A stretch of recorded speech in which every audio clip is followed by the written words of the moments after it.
내일 뉴욕 지역은 화씨 100도에 육박하는 폭염이 예상됩니다. 기상청은 폭염주의보를 발령했습니다. 지난달 초 불체자 체포 일평균 건수가 1000건으로 정점을 찍었습니다. 구금 중인 불체자 수도 5만 명을 훌쩍 넘어섰으며 추방된 불체자 수는 10만 명에 육박하고 있습니다. 이민 서류 적체 현상이 10년 만에 최악 수준에 이른 것으로 나타났습니다. 취업비자 및 가족이민 지연 기간이 눈에 띄게 지연되고 있으며 영주권 갱신의 경우 처리 지연이 938%나 늘어났습니다. 연방정부가 시행 예정인 $250의 비자 부정 방지 수수료가 한국 등 비자 면제 프로그램에 속한 42개국 국민 중 관광과 비즈니스 출장 목적의 단기 방문자에겐 적용되지 않는 것으로 나타났습니다. 연방항소법원이 출생 시민권을 금지하는 트럼프 대통령의 행정명령에 대해 위헌 판결을 내렸습니다. 출생 시민에 대한 대법원 판결이 앞당겨질 것으로 예상됩니다. 이상은 오늘의 주요 뉴스입니다. 시청자 여러분 안녕하십니까? KBN 뉴스입니다. 오늘 낮부터 뉴욕 일원의 기온이 다시 올라가 일부 지역에서는 화씨 90도를 넘기기도 했습니다. 내일은 다시 화씨 100도에 육박하는 폭염이 예상되는데요. 기상청은 뉴욕 일원에 폭염주의보를 발령했습니다.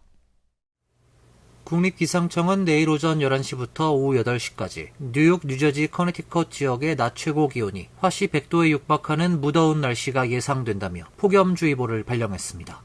뉴욕 지역의 오늘 낮 최고 기온은 87도를 기록했지만 높은 습도로 체감온도는 화씨 96도에 달하는 무더운 날씨를 보였습니다. 오늘 밤에도 체감온도가 화씨 80도, 섭씨 27도의 열대야가 예상됩니다. 내일은 기온이 더 올라가 뉴욕 지역의 낮 최고 기온은 화씨 97도, 섭씨 36도가 예상됩니다. 높은 습도로 실제 체감 기온은 화씨 106도, 섭씨 41도의 기록적인 무더위가 될 것으로 보입니다.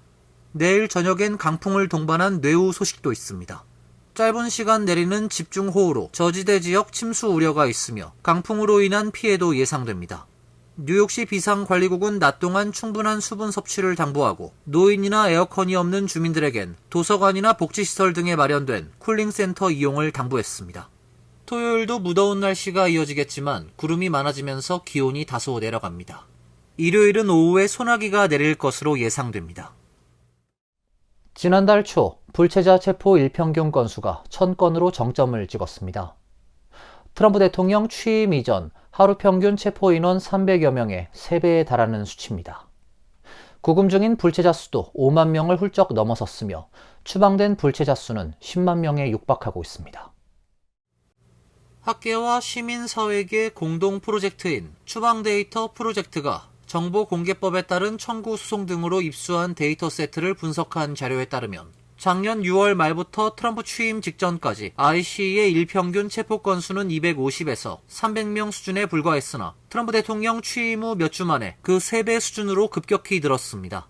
특히 6월 초에는 하루 평균 체포 건수가 1000건 수준에 이르렀습니다. 정부가 설정한 목표치 하루 3000명에는 미치지 못하지만 올해 5월 평균보다 42% 높고 작년 6월보단 268% 높은 수치입니다.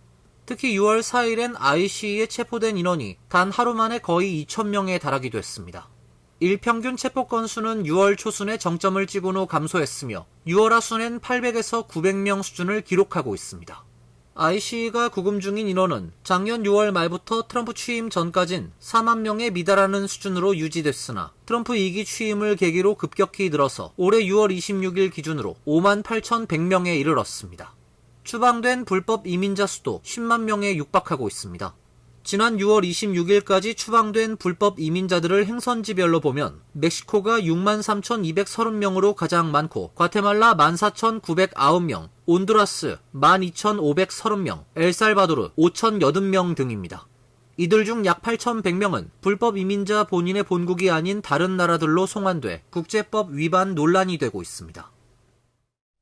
체포된 불법 이민자 구금이 늘어나면서 구금시설 건설도 잇따르고 있습니다. 이달 초 플로리다에 이어 이번엔 텍사스 서부에 5천여 명 수용이 가능한 구금시설을 건설한다고 발표했습니다. 국방부 계약 발표에 따르면 버지니아에 본사를 둔 어퀴지션 로지스틱스는 미혼 성인 이민자를 위한 시설 건설을 위해 육군 기금에서 $2억 3,200만 달러의 공사를 수주했습니다. 계약 문서에는 이곳을 소프트 사이드 시설로 부르는데 이는 텐트 캠프에 자주 사용되는 표현입니다. 새로운 시설은 텍사스와 뉴멕시코 일부 지역에 걸쳐 있는 육군 기지인 포트 블리스가 있는 엘파소에 건설될 예정입니다. 정부는 앞서 플로리다주 에버글레이즈의 습지로 둘러싸인 고립된 비행장에 악어 엘카트레즈란 이름의 이민자 수용소 건설을 발표한 바 있습니다.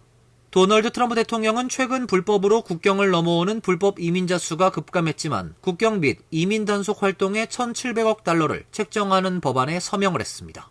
이 중 450억 달러는 구금시설 건설에 사용될 예정입니다. ICE의 예산은 향후 5년간 765억 달러가 증가할 것으로 예상돼 현재의 약 10배에 이를 전망입니다. 이민 서류 적체 현상이 10년 만에 최악 수준에 이른 것으로 나타났습니다. 특히 취업비자 및 가족이민 수속 처리 기간이 눈에 띄게 지연되고 있으며 영주권 갱신의 경우 지연이 938%나 늘어났습니다. 이민서비스국에 따르면 2025 회계연도 2분기 이민 서류 처리 건수는 270만 건으로 나타났습니다. 지난 1분기 대비 12%, 지난해 동기 대비 18%나 급감했습니다. 서류 심사가 지연되면서 미처리 건수는 총 1,130만 건을 기록했습니다. 이민정보업체 바운드리스는 22일 이러한 미처리 건수가 지난 10년 동안 가장 높은 수준이라고 밝혔습니다. 신청 서류 처리 지연 사태는 취업 관련 비자 신청에 필요한 비이민 노동 청원에서 두드러졌습니다. 2분기 동안 I-129 처리 기간은 1분기 대비 25%, 지난해 같은 기간 대비 80%나 늘어났습니다. 학생 비자 소지자의 졸업 후 OPT 대상자와 다카 대상자가 신청하는 노동허가 신청서 처리 지연도 1분기 대비 87%나 급증해 신규 및 갱신 관련 총 대기 건수만 200만 건 이상으로 집계됐습니다. 영주권 카드 갱신 및 재발급 신청 처리 지연도 1분기 대비 938%나 급증했습니다.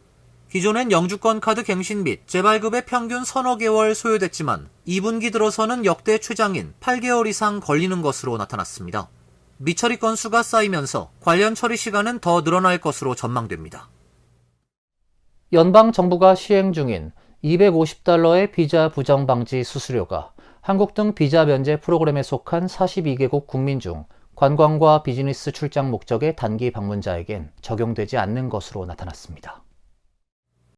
CNN에 따르면 한국 국민은 전자여행허가 프로그램을 통해 비자 없이 미국을 90일 이하 방문하는 경우 $250의 부정방지 수수료를 납부하지 않아도 됩니다. 그러나 유학, 취업, 교환 방문 등 별도의 비이민 비자를 신청할 경우엔 다른 국가와 마찬가지로 수수료가 부과됩니다. 도널드 트럼프 대통령의 하나의 크고 아름다운 법에 따라 수수료 부과는 이르면 10월 1일 시행될 것으로 보입니다. 기존 수수료에 추가해서 부과되는 만큼 비자 신청자들의 부담이 커질 전망입니다. H-1B 취업 비자를 신청할 경우 기존 비자 발급 수수료 $205에서 비자 부정 방지 수수료 $250를 더해 총 비용이 $455로 오르게 됩니다. DHS는 이 수수료가 비자 체류 초과를 줄이기 위한 조치로 미국을 정해진 기간 내에 떠나면 환불 가능하다고 설명했습니다. 구체적인 절차는 마련되지 않았으며 시스템 구축에는 수년이 걸릴 것으로 보여 일부 이민법 변호사들은 사실상 환불받기 어려운 구조라고 지적했습니다. 여행업계는 이번 조치가 미국을 방문하려는 관광객들에게 큰 부담이 될 수 있다며 우려를 표했습니다. 미국 여행협회는 특히 내년에 개최되는 월드컵과 2028년 LA 올림픽 등을 앞두고 국제 관광객 유치에 악영향을 줄 수 있다고 지적하고 있습니다. 반면 정부 측은 CBO 분석을 근거로 해당 제도가 오는 2034년까지 약 $289억 달러의 재정 수입을 창출해 미국 재정 적자 감축에 기여할 것이라고 주장하고 있습니다. 연방항소법원이 출생시민권을 금지하는 트럼프 대통령의 행정명령에 대해 위헌 판결을 내렸습니다. 출생시민에 대한 대법원의 판결이 앞당겨질 것으로 예상됩니다. 샌프란시스코 제9순회 항소법원은 어제 재판관 2대1의 의견으로 출생시민권 금지에 대한 트럼프 대통령의 행정명령을 1심과 같이 위헌으로 판단했습니다. 항소법원은 지방법원은 미국에서 태어난 많은 사람의 시민권을 부정하는 행정명령이 위헌적이란 결론을 올바르게 내렸다며 우린 이에 전적으로 동의한다고 밝혔습니다.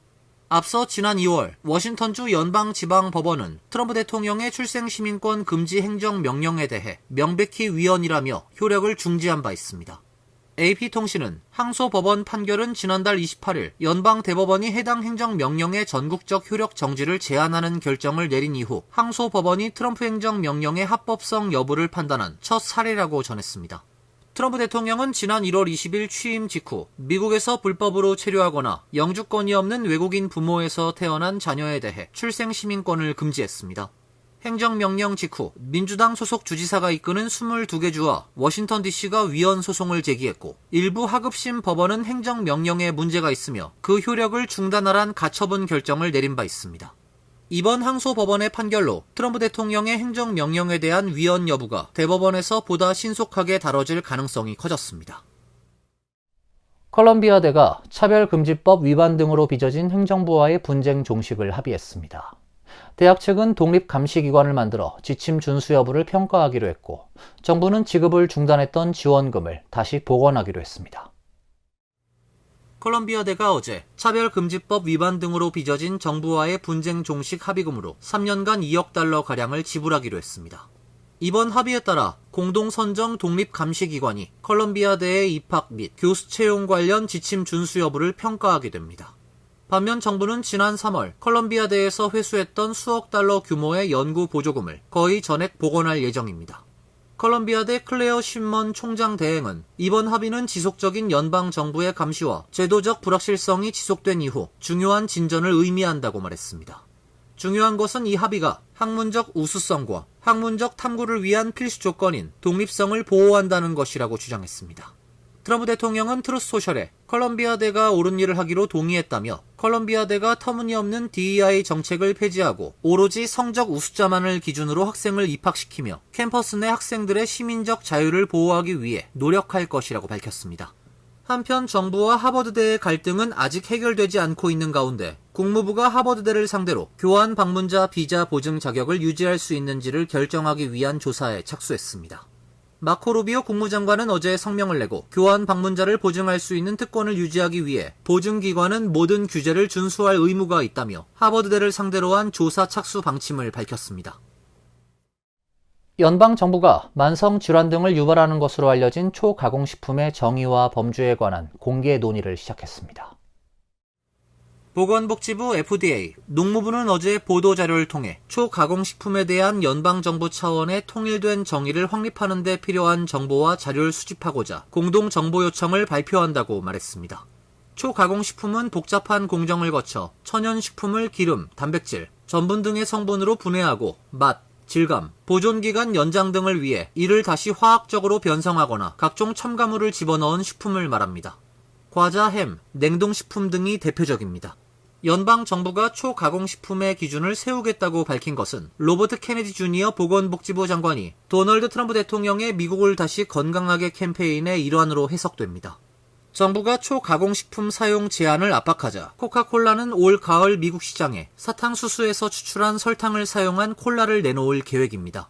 보도 자료에 따르면 미국에서 공급되는 식품 가운데 포장 제품의 70%는 초가공식품으로 간주되며 어린이들은 초가공식품을 통해 필요한 열량의 60%를 섭취하는 것으로 추산됩니다.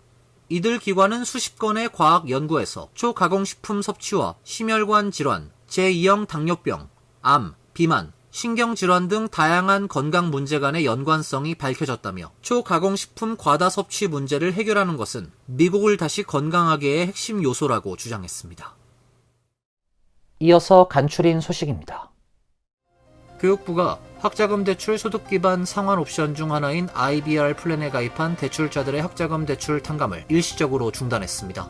교육부는 어제 현재 시스템 오류 및 법적 불확실성으로 인한 것이라며 상황이 정리되면 다시 탕감을 재개하겠다고 밝혔습니다. 이번 결정은 바이든 행정부가 도입한 세이브 플랜이 최근 연방 항소법원에 의해 일부 중단되면서 비롯됐습니다. 세이브와 IBR은 시스템상 긴밀히 연결돼 있어 세이브에 대한 법적 차질이 IBR의 운영에도 영향을 준 것이라는 게 교육부의 설명입니다. IBR 플랜은 소득 수준에 따라 월 상환금이 정해지고 20년 또는 25년 동안 상환할 경우 이후 남은 잔액은 탕감해주는 제도입니다. 대출자의 소득과 가족 규모를 기준으로 상환 부담을 줄여주는 것이 제도의 핵심입니다. 뉴욕시가 오는 9월부터 40개 학교에서 방과 후 프로그램 시설을 추가로 개설합니다. 에릭 아담스 뉴욕시장은 22일 2025-26 회계연도 예산을 기반으로 방과 후 교육 프로그램을 늘리기로 했다며 총 3억 3,100만 달러를 추가 투자해 향후 3년간 방과 후 교육 프로그램 2만 석을 추가할 예정이라고 발표했습니다. 향후 방과 후 교육 프로그램의 혜택을 받는 학생 수는 2027에서 28학년도 기준 18만 4천 명으로 늘어날 것이라고 덧붙였습니다. 뉴욕시는 방과 후 프로그램을 늘리면 맞벌이 가정 부모들이 자녀를 돌보는 부담이 훨씬 줄어들 것으로 보고 있으며 그 효과가 장기적으로 뉴욕시 경제에도 도움이 될 것으로 기대하고 있습니다.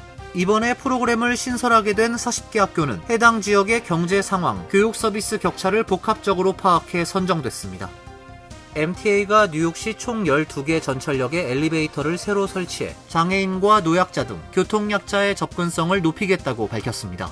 현재 뉴욕시 전철 역사 중 약 25%만이 엘리베이터를 갖고 있습니다. 선정된 역은 브루클린, 브롱스, 퀸즈, 맨해튼 전역에 고르게 분포되어 있습니다.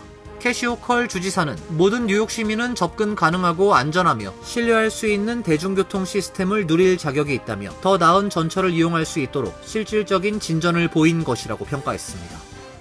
역대 최대 규모 뉴욕시 서머 스트릿 프로그램이 이번 주말부터 시작됩니다. 서머 스트릿 프로그램은 차량을 통제한 도심 거리에서 뉴요커들이 다양한 문화 행사와 야외 활동을 즐길 수 있도록 마련된 프로그램입니다.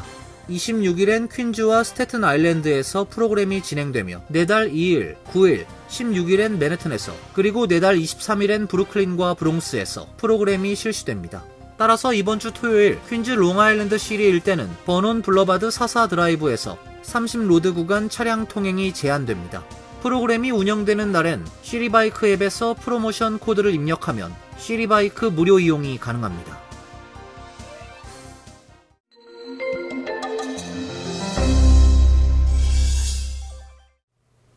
미주 한인평화재단과 한국의 한반도 평화행동은 한국전쟁 정전협정 체결 72주년을 맞아 오는 25일부터 27일까지 맨해튼 타임스퀘어 전광판에 한반도의 평화를 염원하는 영상 광고를 게재합니다. 미국 사회에 끝나지 않은 한국 전쟁을 알리고 미국 여론의 관심과 행동을 촉구하기 위한 활동입니다. 한국 외대 GCEO 뉴욕 총원우회는 16기 수강생 26명과 재수강 5명 등 총 31명의 입학식 및 개강을 했습니다. 16기는 AI 인공지능 기술 활용 교육을 통해 AI 시대의 주역으로 성장할 수 있는 교육 기반 마련을 중점 교육합니다. 귀임을 앞두고 있는 뉴욕 총영사관 임수용 영사가 어제 뉴저지 한인 상록회를 방문했습니다. 상록회는 그동안 미주 한인 동포들을 위하여 헌신적으로 봉사해주신 임수용 영사에게 감사패와 감사장을 전달했습니다. 뉴저지 노스바겐에 위치한 갤러리 올리아에서 한인 고교생 이빈나 양의 작품 전시회가 개최됩니다. 뉴저지 출신 미술학도 이빈나 양은 현재 한국의 용산국제고등학교에 재학 중입니다. 전시회는 26일과 27일 양일에 걸쳐 진행됩니다.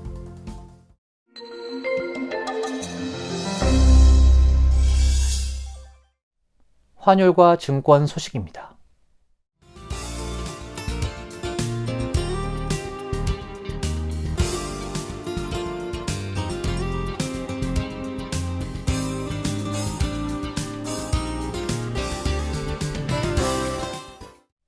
이어서 날씨입니다.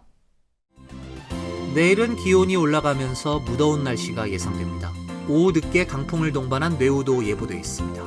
낮 최고 기온 97도, 섭씨 36도, 밤 최저 기온은 74도, 섭씨 24도로 예상됩니다.